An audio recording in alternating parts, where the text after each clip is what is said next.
bâti sur notre expérience terrain et nous les avons formés. J'ai personnellement participé à des entraînements de certaines forces au tout début. Donc ça, c'est déjà une deuxième force. Et l'autre force est que si vous avez une mission, un objectif pour votre pays, vous ne devez pas avoir peur. Si vous avez peur, vous hésitez. Si vous hésitez, vous compromettez. Et une fois que la compromission est là, vous êtes foutu. Vous avez tout à l'heure énuméré un certain nombre d'éléments qui font que vous êtes rassuré. J'insiste parce qu'il y a l'histoire aussi. C'est l'histoire qui nous conduit. Ces forces impérialistes, elles sont réelles. En 1961, elles ont eu la peau de Patrice Lumumba en RDC. En 1972, elles ont eu la peau de Kwame Nkrumah d'une autre manière. Et puis en 1987, elles ont eu la peau de Thomas Sankara, toujours avec des ennemis internes et parfois avec la complicité de certains voisins. Vous savez ce qu'on dit, Monsieur le Président, le premier devoir d'un révolutionnaire, c'est de rester en vie pour continuer le combat. Monsieur le Président, est-ce que vous pouvez rassurer toutes ces personnes, tous ces hommes, ces femmes d'ici et d'ailleurs qui commencent à espérer que vous allez rester en vie? Ils manipulent toujours de l'intérieur, nous sommes très bien conscients. Et aussi un devoir pour nous, c'est de participer à notre propre sécurité. Ce n'est pas aujourd'hui de dire que je suis chef d'État et voilà, je confie la sécurité juste à des gens. Non, tout le monde participe, moi-même je participe. C'est pourquoi j'ai dit, ce n'est pas juste une affaire de ceux qui sont à côté de moi, c'est une affaire de tout le peuple. Et la sécurité, ce n'est pas une affaire d'hommes de tenue et tout ce que vous pouvez imaginer. C'est tout un ensemble. C'est aussi des comportements, des manières de vivre. Il faut éviter beaucoup de choses que peut-être des erreurs ont été commises dans le passé. Et nous avons lu beaucoup sur tous ceux dont l'impérialisme a eu la peau et nous avons appris beaucoup de leçons. Voilà pourquoi on dit on ne laissera pas les choses se répéter.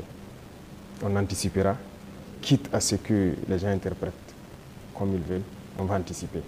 Mais parce que nous avons compris le message, l'espoir qu'il y a, on fera tout pour anticiper toujours les actions de l'impérialisme.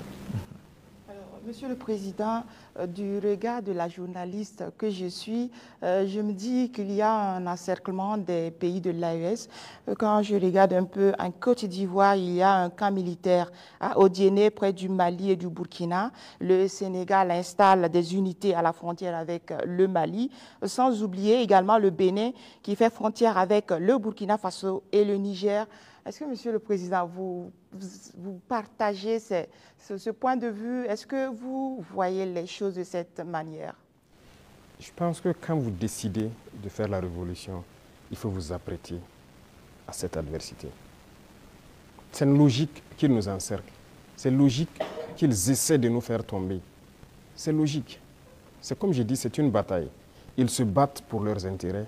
Et c'est à nous, si on a décidé de faire la révolution, de tout mettre en œuvre pour que cet encerclement soit vaincu. Vous voyez, l'Afrique, on a l'habitude de ne pas avoir d'abord une armée forte. Il n'y a pas d'État s'il n'y a pas d'armée forte. Mais bon, c'était le système. Comme je l'ai dit une fois aux couleurs, ils sont venus nous flatter. Non, il ne faut pas vous armer. Même dernièrement, je pense qu'il y a dans une interview un général américain qui a dit encore que nos pays n'ont pas besoin d'être militarisés. C'est leur conception.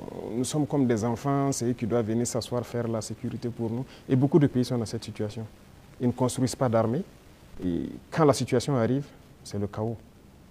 Nous, nous sommes en train de construire une armée forte. Voilà pourquoi j'ai dit on se bat en burkinabé et on se forme en burkinabé. Ça, c'est très important. Avant, c'est quoi? Chaque fois, les forces étrangères, tout le monde vient pour former vos soldats. On vous prend comme des moins que rien. Aujourd'hui, beaucoup de forces étrangères cherchent à venir s'entraîner avec nous. Vous n'allez pas imaginer. Les plus grandes puissances cherchent à venir s'entraîner avec nos soldats. Mais ce n'est pas juste l'entraînement. Ils veulent apprendre comment on fait, comment on procède, qui nous entraîne. Mais personne aujourd'hui ne sait comment les birs sont formés, comment on les entraîne, comment on les équipe. Pourquoi nous on croit que c'est les autres qui doivent venir nous former? Ils n'ont pas créé quelque chose. Ils ont réfléchi. Nous sommes dotés de cerveau. Donc il faut une armée puissante pour faire face à l'adversité. Ils vont continuer à nous encercler. Parce qu'il y aura toujours en Afrique des États comme ça, des chefs d'État comme ça qui vont autoriser. Parce qu'ils ont les mains liées, ils trahissent toujours. Ils vont accepter toujours que les impérialistes viennent chez eux pour attaquer leurs propres frères. Ça, Si vous acceptez la révolution, vous devez partir avec ce concept. Ça va exister. Donc on n'y peut rien, on fait avec, mais c'est à nous de nous préparer pour que l'encerclement soit nul, qu'ils ne puissent jamais atteindre leur objectif. C'est tout. Donc on fait avec. Tout récemment, la CEDEAO a tenu un forum des chefs d'état-major général des armées d'Afrique. Le Mali et le Burkina Faso n'y étaient pas, mais le Niger, si. On sent un manque de solidarité, vous qui êtes au sommet de l'État. Qu'est-ce que vous pouvez nous dire? Bon, pas un manque de solidarité. Retenez que c'est une confédération, ce n'est pas une fédération. Sur certains aspects, on fait beaucoup de choses, en tout cas en tandem, mais dans la charte, il est dit que des pays peuvent décider des relations et de ce qu'ils peuvent faire. On ne peut pas dire à tel pays de ne pas collaborer avec tel pays, non. On n'est pas à cette étape d'abord. On est en train de consolider la confédération sur les aspects, un bon nombre d'aspects de développement, de défense et de diplomatie. Et après, on va passer à la fédération. Ce sont des étapes. Donc, le Niger peut participer à des rencontres. La confédération, on ne se ferme pas. On fait des ouvertures, on côtoie tout le monde. Nous sommes très panafricanistes. On est vraiment ouverts à l'intégration, à tout ce qu'il y a, mais avec des principes. D'accord. Comme il s'agit de défense et de sécurité, on vous laisse une dernière question. Merci Sagnon, mais la question que je vais poser, pardonnez-moi, ne fait pas partie de la défense ni de la sécurité, mais de vos relations avec nous, les médias.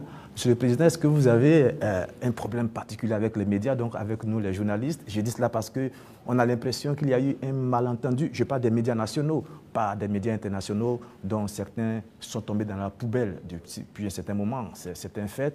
Et pas des médias nationaux. On a l'impression qu'il y a eu un malentendu au début et il y a quelque chose, un brouillard comme ça qui est là. Comment vous analysez la situation, Monsieur le Président? Vous savez que je ne suis pas hypocrite. Il y a eu un malentendu. Il y a eu un brouillard au début. Mais aujourd'hui, je dois dire que je félicite beaucoup de médias pour leur travail professionnel. Il faut éviter de suivre le travail de l'impérialisme. Certes, beaucoup parmi vous ont été formés par eux. Hein. C'est ça, vous avez été à l'école du blanc, comme on aime le dire.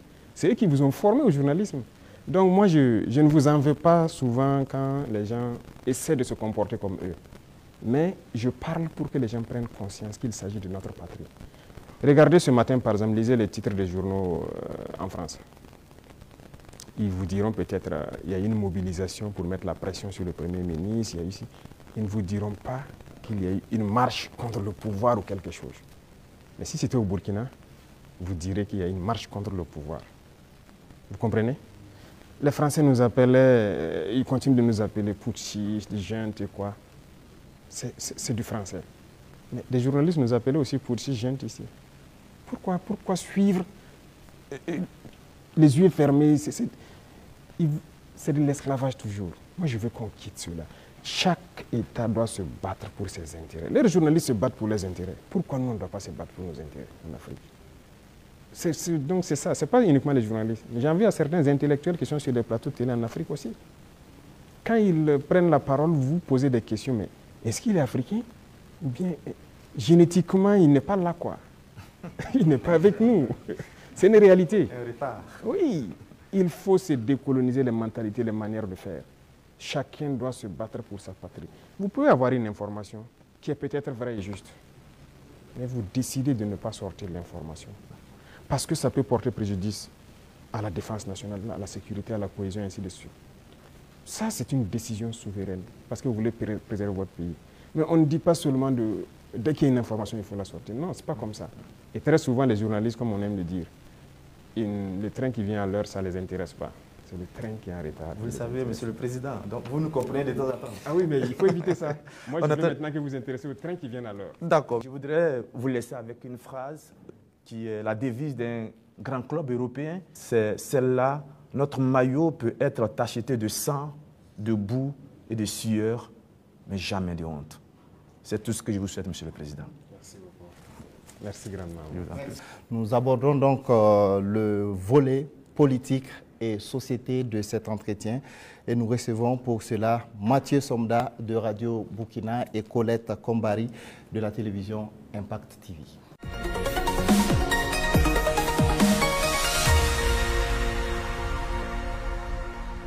Bonsoir, chers confrères. Vous disposez également de 20 minutes pour échanger avec le chef de l'État sur la rubrique politique et société.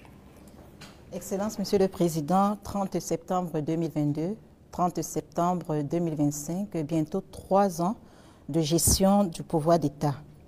Quel bilan d'étape faites-vous en termes de mise en œuvre de votre vision et de votre orientation politique à travers la révolution progressiste et populaire?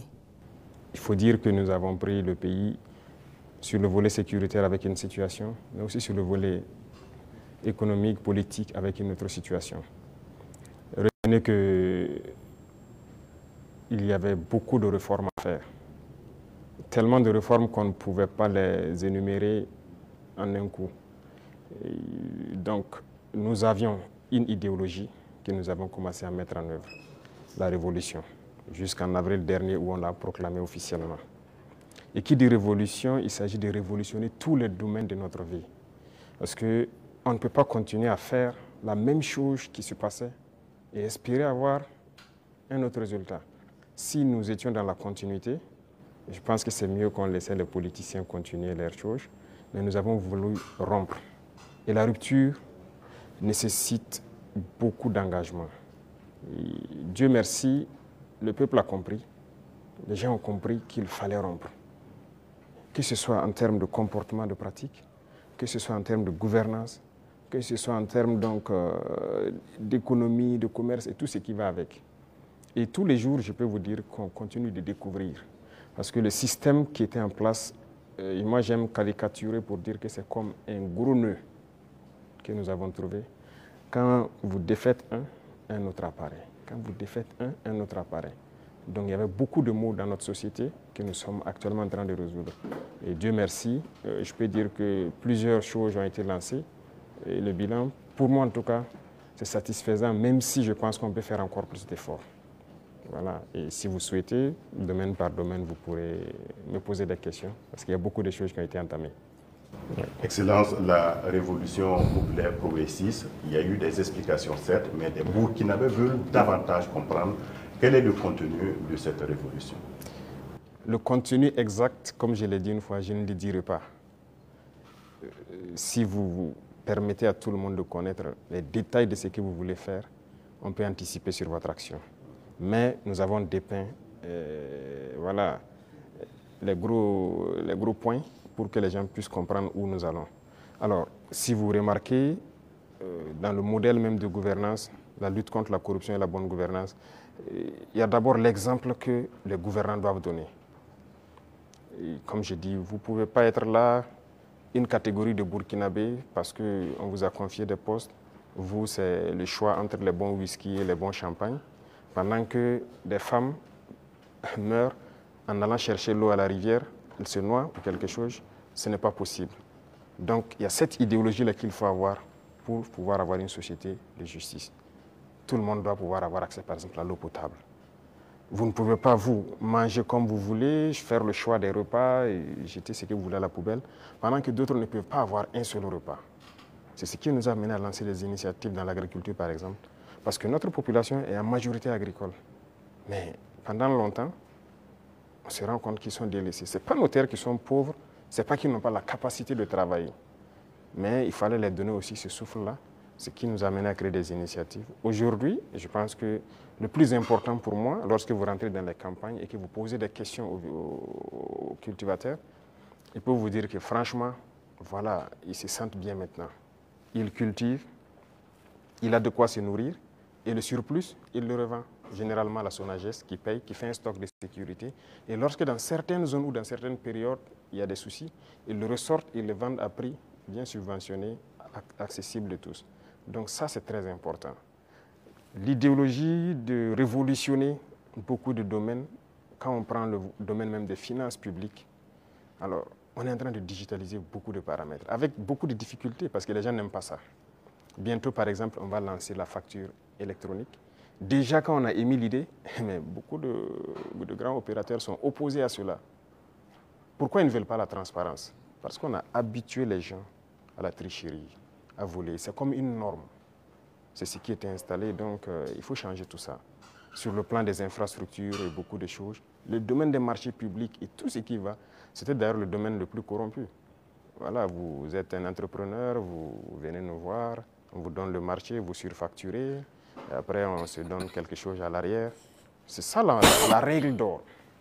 Et donc quand quelqu'un même vient avec cette idée, vous êtes exclu d'office. On ne vous permet pas. Et si on laissait continuer dans cela, je ne pense pas qu'on puisse s'en sortir. On ne pourrait pas payer des armes, parce que, comme je l'ai dit, si vous ne faites pas des économies d'échelle, vous ne pouvez pas vous équiper. Vous ne trouverez pas une seule banque dans le monde où vous partirez prendre un prêt pour payer des armes. Ça n'existe pas. C'est avec vos fonds propres que vous pouvez vous équiper. En tout cas, nous, on n'a pas eu cette occasion. Et si quelqu'un en connaît, peut-être qu'on est preneur. Et tout ce qu'on est en train d'acquérir, je vous ai dit une fois le montant, ce sont des milliards de dollars. Hein. Comment on fait? Où on a puisé l'argent? Mais cet argent était là. Il fallait assainir le domaine des finances, le commerce et tout ce qui va avec. Et le fonctionnement de nos sociétés d'État, vous avez pu remarquer cette année les résultats de 2024 qui sont au-delà. 2025 est encore meilleur que 2024. Je prends le domaine des hydrocarbures où dès 2023, nous avons fait d'énormes progrès. Avant, c'était des subventions de l'État. Ça veut dire qu'on collectait encore des impôts pour subventionner la société, pour payer le surplus, le manque à gagner et tout ça. Mais maintenant, la société n'est plus dans cette situation. On a épongé toutes les dettes de la société et elle commence à faire des marches. Mais c'est parce qu'il y avait la corruption dans le milieu.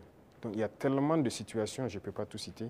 Et donc il faut révolutionner ce domaine aussi par la digitalisation et tout ce qui va avec. L'administration en gros, tout est en train d'être digitalisé pour que les gens n'aient plus accès à l'argent liquide qui circule et que les choses soient transparentes. Vous qui demandez le service, vous savez à quoi ça correspond et vous savez où votre argent part. Les infrastructures, vous êtes témoins aussi, qui sont vraiment un problème crucial. On est en train de révolutionner tout. Donc c'est l'esprit comme ça, de changer de paradigme, faire ce qu'on n'avait pas l'habitude de faire. Donc comprenez ça par cette phrase. Excellence, Monsieur le Président, on est entré dans la révolution progressiste et on y va. Mais il y a cette tranche de la population, le politique, qui œuvrait avant. Quelle peut être la place donc de ce politique actuellement dans cette révolution? Je ne vais pas être hypocrite encore. Si c'est cette mentalité politique, ils n'ont pas de place dans la révolution. C'est opposé. Regardez comment le Burkinabé était. Puisque pendant 27 ans, bon, plus de 27 ans de règne de Blaise et même le pouvoir du MPP, ça continue dans la même politique. Et cette politique, notre génération est née dedans. Donc on est né et les gens ont grandi avec une mentalité. Si tu ne connais pas quelqu'un, tu ne peux pas avoir accès à certains services. Ce qu'on appelle les deals. Tout le monde a évolué avec cet esprit de deal, de corruption, de tout. C'est dangereux, mais c'est la politique qui a mené ça. Parce qu'il y a des entrepreneurs politiques, vous avez entendu parler de ça. Les jeunes qui se lèvent parce qu'ils savent parler, ils savent flatter. Et c'était quoi la politique? C'est quoi la politique en Afrique? Il faut dire la vérité. Quelqu'un qui a l'art de mentir, de tromper, de flatter. Vous voyez tous les vices. Si vous regroupez tous les vices, vous êtes un bon politicien. C'est la réalité. Nous, au village, quand on voit quelqu'un qui est un trompeur, il ne dit pas la vérité, on dit, lui, là, c'est un politicien. C'est comme ça on disait. Donc, il faut que cette mentalité change. Beaucoup ont changé. Beaucoup ont compris, ont changé et marchent avec nous. Maintenant, ceux qui veulent rester dans leur radicalisme politique ancienne, là, ils n'ont pas de place. Ça, on ne va pas se mentir. Sinon, qui ne faisait pas la politique au Burkina? Mais c'est le même peuple. C'est parce qu'on a parlé, ils ont compris, et par les actions, ils voient, ils ont compris, que les gens commencent à changer de mentalité. Et nous voulons changer définitivement les mentalités pour que personne ne pense qu'il faut d'abord appartenir à tel parti pour bénéficier d'une route, il faut appartenir à tel parti pour avoir un forage. Non. Tout le monde au Burkina doit bénéficier des bienfaits de la nature du Burkina et du travail du gouvernement. Donc la politique, moi je disais que la manière de la faire, ça divise. Et ça donne des avantages particuliers à un groupe et l'autre groupe n'a pas d'avantage. Donc non, il faut qu'on arrête ça. Donc beaucoup ont changé, beaucoup. Il y en a qui sont dans des postes de responsabilité. On nous interpelle même que non, lui là, il a milité dans tel parti. Je dis aux gens, non, on n'est pas là pour diviser. On est là pour unir. Tant que la personne a compris et veut faire le travail comme on le veut, on le met. Comme il y en a aussi qu'on a responsabilisé à des postes, et 2 mois, 3 mois, vous avez vu qu'on les a cherchés. Parce que s'il vient et qu'il continue de vouloir faire la même chose qu'il faisait, on va te chercher et on va te punir. Donc c'est un changement de mentalité que nous voulons. Tous ceux qui changeront de mentalité sont les bienvenus dans le bateau. Mais si vous voulez continuer à fonctionner comme la politique ancienne, vous n'avez pas de place dans la révolution. Excellence, vous l'avez dit plusieurs fois, il faut de l'ordre et de la discipline pour le développement du FASO. Le recyclage des jeunes a déjà commencé. Comment enrôler les autres couches de la société? Voilà, très bien. Ce programme, c'est un vaste programme que nous n'avons pas voulu détailler. Mais j'en ai parlé une fois lors d'un de mes entretiens, qu'il y a un vaste programme en cours. Il faut commencer. En fait, les jeunes, c'est bien, mais ce n'est même pas eux notre cible, ce sont les plus petits. Les plus petits, c'est eux notre cible. Après la mort de Sankara, vous avez suivi, on a cherché tous les travailleurs des garderies. Certains même sont décédés, malheureusement, mais les garderies se sont fermées. C'est le privé peut-être qui se débrouille, qui ouvre quelques maternelles et tout. Et bon, l'école est devenue autre chose. Vous savez, si vous voulez une société qui va être combative et compétitive demain, il faut miser sur les enfants. Aujourd'hui, moi j'ai séparé les 2 ministères pour que le ministère de l'enseignement de base prenne en compte ce volet. Vous voyez, on a lancé dans le concours normaux beaucoup de recrutement pour l'encadrement de la petite enfance, mais on vient de lancer encore de manière exceptionnelle ceux qui ont déjà été formés, qu'on veut recruter pour que cette année on commence un certain programme. C'est eux la cible et on va y arriver. Nous avons un programme pour qu'on puisse commencer une certaine éducation patriotique, civique au niveau des plus petits. Et une fois que c'est ancré là-bas, nous avons de bons citoyens demain. La jeunesse aussi, on le fait avec. Les bacheliers, on les a fait rentrer en immersion. Ils avaient peur au début, mais je pense qu'ils ont compris beaucoup de choses. Ils doivent être plus solidaires, humbles. Ils doivent comprendre le Burkina, parce que quelqu'un qui est né, excusez-moi, à Ouaga 2000 ici, qui est dans... Voilà, il dort dans le lit qu'il veut, il se plaint même que le matelas n'est pas bien. Le matin, il a le choix du petit déjeuner, ce qu'il veut. À l'immersion, il dort par terre, sur la natte. Il comprendra qu'il y a d'autres Burkinabés qui dorment par terre. À l'immersion, il n'a pas le choix du petit déjeuner. S'il y en a, il y en a. S'il n'y en a pas, il mange ce que les autres mangent. Déjà, dans sa tête, il comprend qu'il y a 2 faces du Burkina Faso. Et j'ai dit à l'immersion de les priver. Il y a des jours où ils auront 2 repas, des jours 1 repas et des jours sans repas. J'espère qu'ils l'ont fait. C'est pour qu'ils comprennent la vie. On est jeunes, mais si on a atteint cet âge et qu'on n'a pas compris qu'il y a plusieurs types de Burkinabés, c'est dangereux.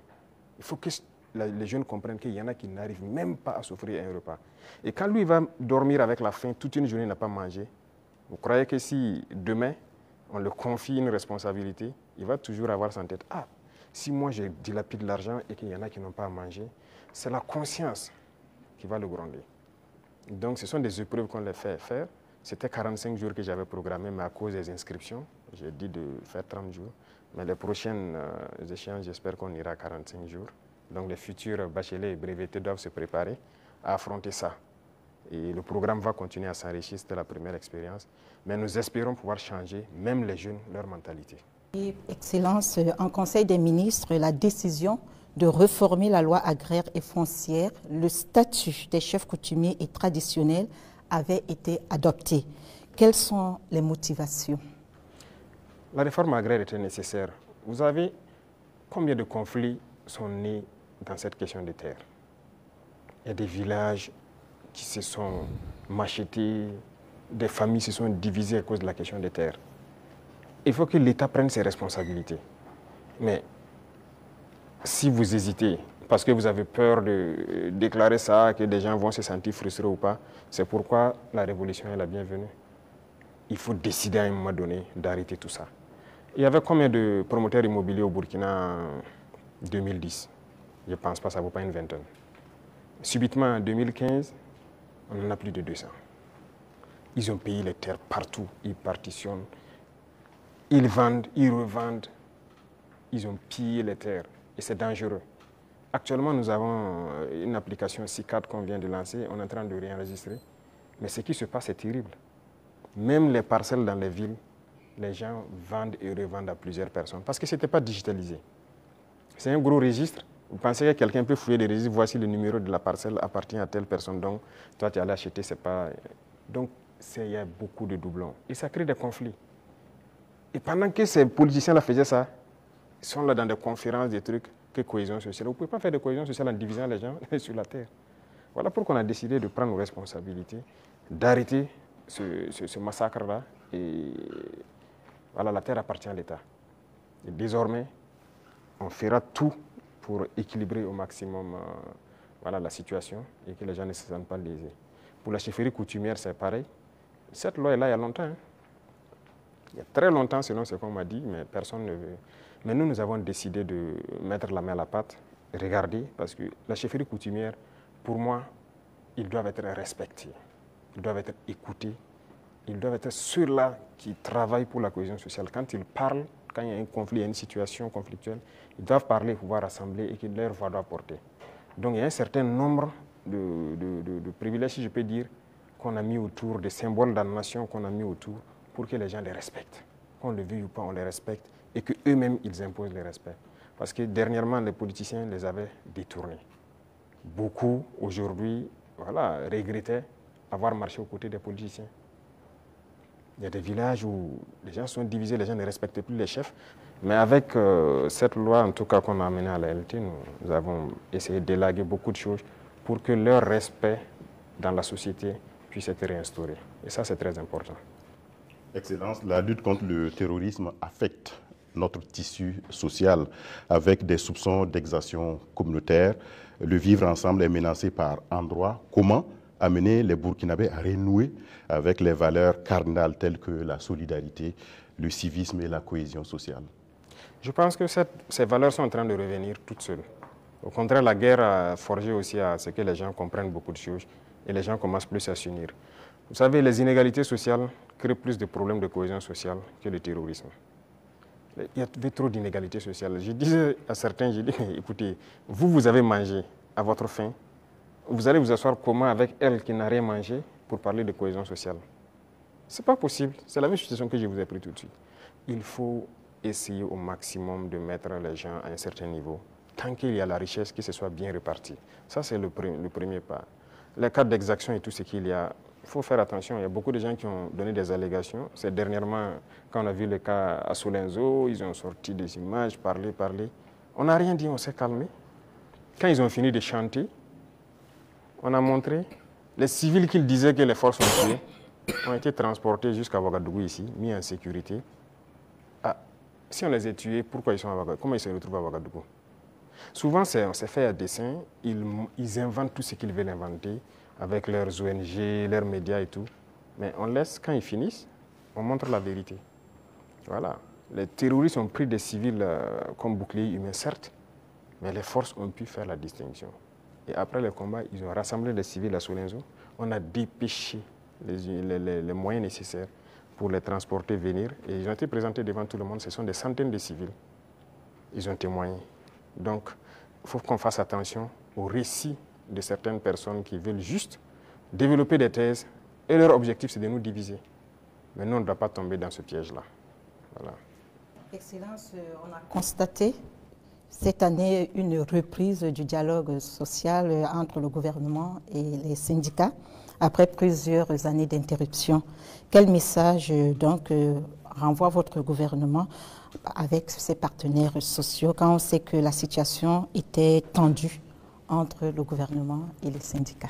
Comme c'était tendu entre le gouvernement et les journalistes. Il faut que chacun comprenne qu'il faut se battre pour sa patrie. Nous avons fait comprendre aux gens. Vous savez, moi j'ai parlé avec les responsables syndicaux. Je les ai réunis ici, je les ai parlé à un moment donné de notre histoire. Mais j'ai été déçu après. Donc je les ai dit, soit vous êtes burkinabé ou vous n'êtes pas burkinabé. Donc le bras de fer s'est enclenché. Mais après on a décidé de les revoir parce qu'on suppose qu'ils ont compris le message. Et même ça, je ne vais pas mentir, quand ils sont venus, ils ont voulu encore comprendre et sortir certains comportements, les effets comprendre, ça ne marche pas. Le pays est en guerre, il faut tout faire pour le pays. Ce syndicalisme importé là, ce n'est pas du syndicalisme ça. Il y en a même qui se vantent d'avoir participé à la chute de Sankara. Et c'est eux qui ont tout commencé, ainsi de suite. Vous croyez que c'est bien ça? Les Occidentaux vous manipulent et vous continuez à agir comme eux ils veulent. Ça, ce n'est pas du syndicalisme. Un syndicaliste se bat pour les intérêts des travailleurs. Mais la plupart des temps, ce que les responsables même veulent, c'est venir manger avec le pouvoir. Et les gens se taisent. Non. Écoutez, nous, on a beaucoup de dossiers sur beaucoup de personnes, pas seulement les syndicalistes. Hein. Dans la société, on a beaucoup de dossiers. Les gens qui nous ont approchés au début, qui ont voulu des avantages, qui ont voulu quoi, qu'on a refusé, qui s'y retournent, qui sortent, qui parlent. On a leur dossier. Donc, syndicalisme sain, il y a beaucoup d'actes que l'on a posés. On n'a pas attendu que les gens sortent dans la rue pour marcher, pour le poser. Quand j'ai parlé des travailleurs des garderies, là, ce n'est pas quelqu'un qui est venu nous dire qu'il y a des travailleurs qui avaient été cherchés, il faut les remettre dans leurs droits. On a vu un dossier et qu'on a trouvé qu'il faut les remettre dans leurs droits. On a dit au ministre des Finances, trouve l'argent nécessaire pour régler. Les gens de la mairie, des gens, la brigade verte là, ceux qui travaillent, mais ils avaient combien de mois d'arriérés? C'est pour ces intérêts-là, ces gens-là qui n'ont pas de travail, pour que les gens ne se battaient pas pour ça avant. Mais on n'est pas venu vers nous pour nous dire. Moi, les femmes balaient devant chez moi, c'est un de mes hommes qui est sorti une fois, ils ont dit, ah, ça fait des mois, ainsi de suite, leur travail. Je me suis renseigné, on m'a dit, c'est vrai. J'ai dit de les payer. Il faut rattraper tout ce qu'elles ont raté. Il y en a qui avaient des dizaines de mois d'arriérés de salaire. On a sorti le dossier et on a décidé de rattraper tout ça. Donc, il faut qu'on fasse du syndicalisme sain. S'il y a un problème, qu'on nous approche et qu'on nous explique. Si on peut résoudre, on vous dira on peut le faire. Si on ne peut pas, on vous dit bon, pour l'instant on ne peut pas, mais on pourra le faire dans tant de temps. Mais il y a un problème, on rassemble les médias, on parle comme on veut. Ah, j'espère qu'ils trouveront la solution avec vous. Sinon, si après ça, vous ne venez plus vers nous. Moi, je veux qu'on travaille en africain. Quand il y a un problème dans la maison, on s'assoit, on parle. Et nous, on se doit d'être véridique. Ce qu'on peut faire, on doit dire clairement, on peut faire ça. Ce qu'on ne peut pas faire, on vous dira aussi on ne peut pas. Maintenant, si vous ne voulez pas, chacun fait ce qu'il peut faire. Mais il faut qu'on soit responsable. Il n'y a pas de problème qui ne puisse pas se résoudre. Et comme je dis, toujours agir avec en tête l'intérêt de la patrie. Ça, c'est très important. Donc, on a repris le dialogue comme on reprend avec tout le monde. On n'a pas rompu le dialogue avec qui que ce soit. Tout le monde est la bienvenue.